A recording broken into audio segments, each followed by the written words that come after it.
हमारे ओपी वर्मा जी की ओर से 2100 रुपये की राशि उनके परिवार की ओर से प्राप्त हुई है। एक बार ताली बजा करके उनको जो है अभिनंदन है, स्वागत है। और जो भी भक्त जो है इस मंदिर के जीर्णोद्धार के लिए देना चाहें, मैं आपको विनम्र निवेदन कर दूँ। मैं इसलिए बोलता हूँ क्योंकि कई बार लोगों को लगता है कि भाई और कोई दूसरे काम में नहीं लगाते।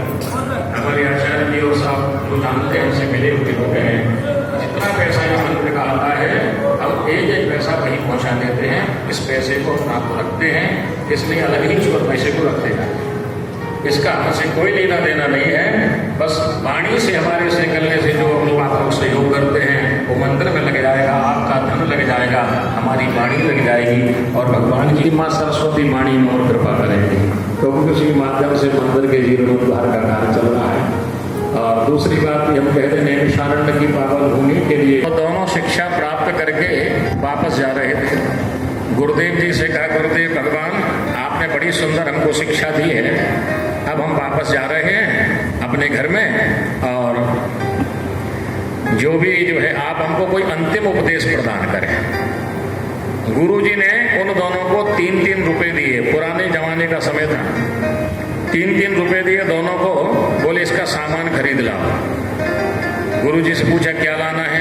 गुरुजी बोले 1 रुपए का अब ले आना, 1 रुपए का तब ले आना, 1 रुपए का अब ना तब ले आना। दोनों शिष्य पहुंचे, एक दुकान पर पहुंचा, सेठ जी 1 रुपए का अब दे दो। सेठ जी ने कहा भाई हमारी दुकान में ऐसी कोई चीज तो मिलती नहीं है। तो बोले 1 रुपए का तब दे दो। बोले ऐसी भी कोई चीज नहीं है। तो बोला 1 रुपए का अब ना तब दे दो। सेठ जी को गुस्सा आ गया, कौन से ग्रह से आए हो, पृथ्वी के तो लग नहीं रहे हो। अब दे दो, तब दे दो, अब ना तब दे दो, ऐसी ऐसी चीजें मांग रहे हो। पूरा बाजार घूम के आया, वापस आ गया, गुरुजी को 3 रुपए वापस कर दिए। गुरुजी ऐसी कोई चीज मिलती नहीं है जो आपने मंगवाई थी। थोड़ी देर में दूसरा शिष्य आया, मुंह पहुंचता हुआ। गुरुजी ने पूछा ले आए सामान? बोले हाँ। बोले कैसे लाए? बोले सबसे पहले बाहर निकले, बाजार में रबड़ी बन रही थी ताजी। 1 रुपए की रबड़ी खरीदी, पहले तो हमने वो खाई, वो हो गई अब की, यानी बढ़िया पेट भर गया। आगे गए, एक जगह कहीं कथा हो रही थी, एक जगह कहीं गरीबों के लिए दान हो रहा था, कुंवारी कन्याओं के लिए लोग जो है विवाह के लिए संग्रह कर रहे थे धन का। हमने देखा बढ़िया जगह है, 1 रुपया वहां पर हमने दान कर दिया। तो ये हो गया तब के लिए। आगे गए, एक नृत्यांगना नृत्य कर रही थी, बड़े बड़े रईस लोग नोट उड़ा रहे थे उसके ऊपर, हमने भी 1 रुपया उछाल दिया जी। अब का रहा न तब का रहा।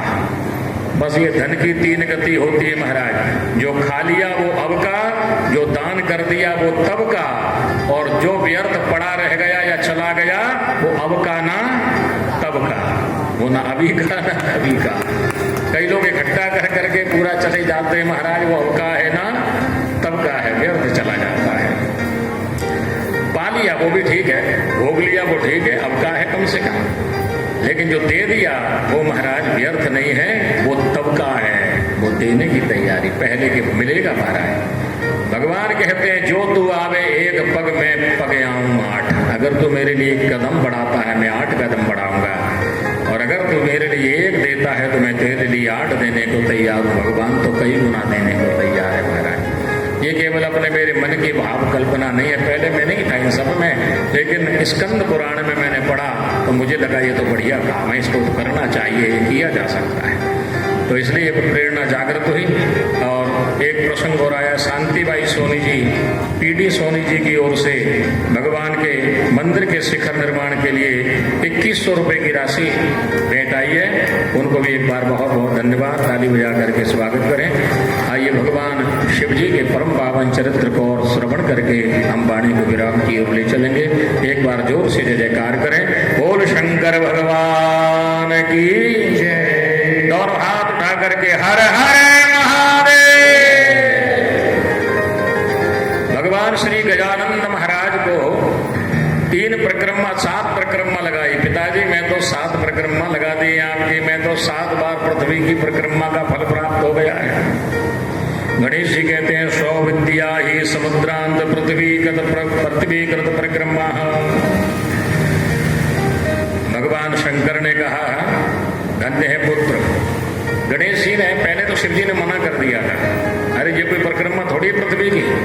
तो गणेश जी ने कहा पिताजी एक बात बताओ, आपने ही शास्त्रों में लिखा है माता पिता की महिमा, आपने ही लिखा है आपकी महिमा पुराणों में है, या तो कह दो ये झूठ है या कह दो कि परिक्रमा हो गई।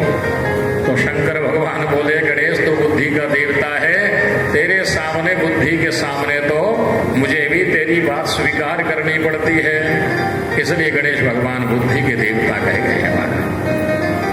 एक हमारे मित्र हैं ज्योतिषी हैं, वो कहते हैं बोले महाराज ज्योतिष शास्त्र में जो हमने देखा है वो दो चीजें हमने देखी है, या तो कोई हनुमान जी को पकड़ ले या गणेश जी को पकड़ ले, यानी गणेश जी को मना ले या हनुमान जी को मना ले। मैंने पूछा ऐसा क्यों?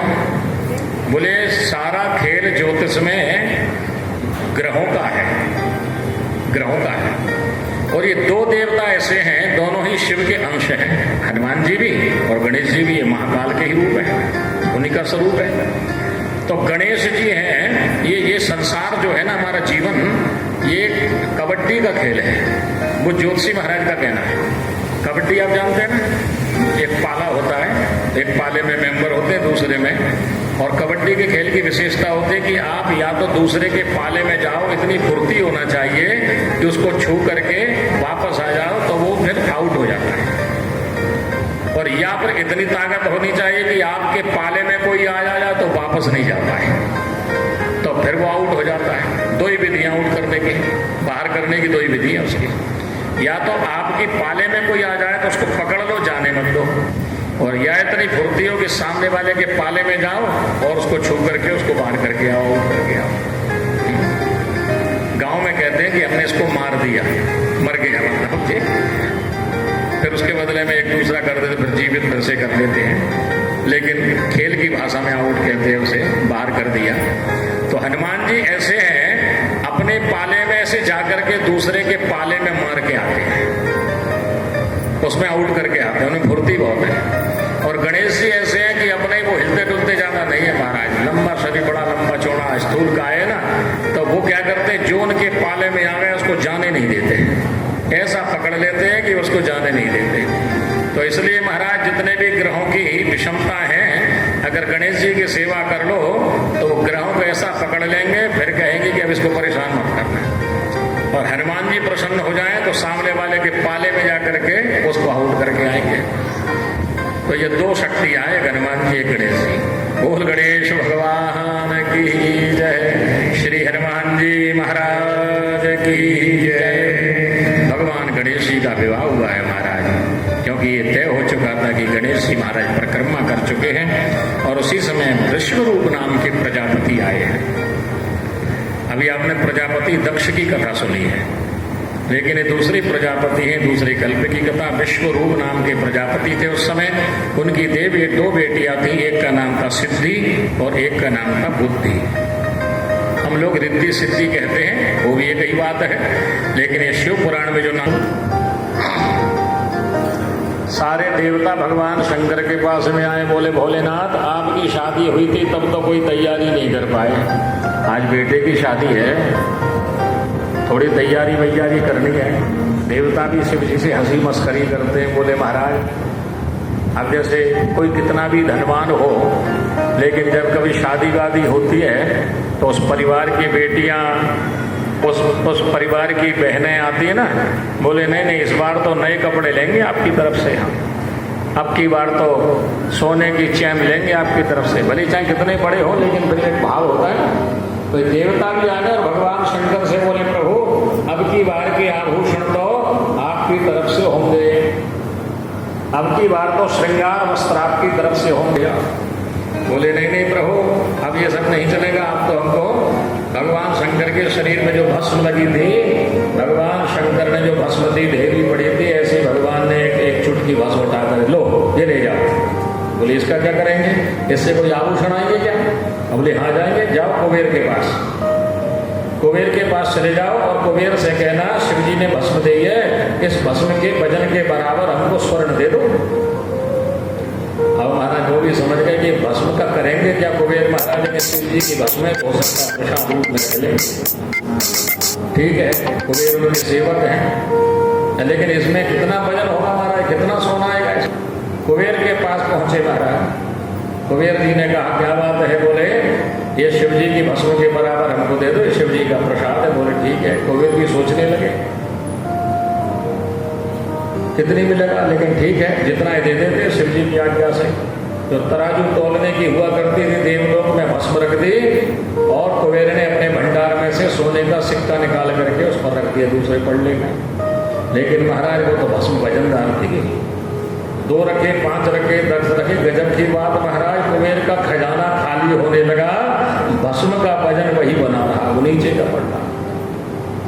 इसलिए किसी भक्त ने गाया है, बखान क्या करूं तेरे लाखों के ढेर का, बखान क्या करूं तेरे लाखों के ढेर का, बखान क्या करूं तेरे लाखों के ढेर का, बखान क्या करूं तेरे लाखों के ढेर का। लिपटी विभूति में है खजाना कुबेर का, लिपटी विभूति में है खजाना कुबेर का, लिपटी विभूति में है खजाना कुबेर का, लिपटी विभूति में है खजाना कुबेर का। वही गंगाधार मुक्ति द्वार ओंकार तू, वही गंगाधार मुक्ति द्वार तू, वही गंगाधार मुक्ति द्वार ओंकार तू, वही गंगाधार मुक्ति द्वार ओंकार तू। आयो शरण तिहारी भोले कार कार तू, आयो शरण तिहारी भोले कार कार तू। कैलाश के निवासी नमो बार बार हो, नमो बार बार हो। आयो शरण तिहारी भोले